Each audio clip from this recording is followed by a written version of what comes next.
Army chief general Qamar Javed Bajwa نے فوج کے ریٹائرڈ جوانوں اور افسروں کو یوم آزادی کے موقع پر عشائیہ دیا اور آزادی کی مبارکباد دی۔ پاک فوج کے شعبہ تعلقات عامہ ISPR کے مطابق یہ عشائیہ ہر سال جشن آزادی کے موقع پر دیا جاتا ہے۔ عشائیے میں سابق army chiefs, vice chiefs of army staff, حاضر سروس اور ریٹائرڈ افسران و جوان شریک ہوتے ہیں۔ عشائیے میں army chief general Qamar Javed Bajwa نے شرکاء سے بغل گیر ہو کر جشن آزادی کی مبارکباد دی۔ شرکاء نے آرمی چیف کو دہشت گردی کے خلاف آپریشن پر خراج تحسین پیش کیا اور کہا کہ حالیہ آپریشن سے قوم کے چہروں پر مسکراہٹ لوٹ آئی ہے۔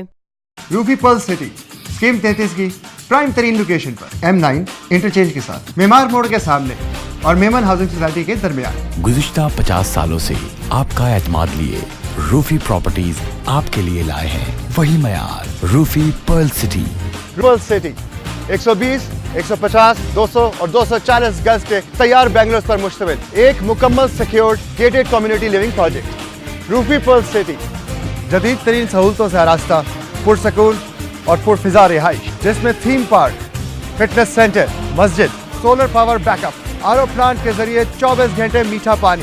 Scheme 33 Karachi university, NED university, PCSIR اور گلشن کنیز فاطمہ کے قریب تر۔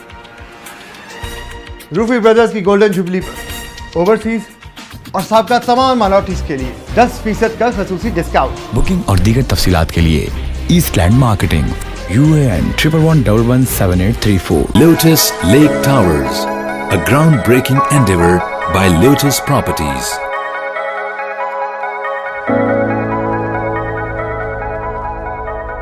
پاکستان بھر میں نمائندگان کا وسیع نیٹ ورک، ہر خبر جاننے کے لیے دیکھتے رہیے TNN TV۔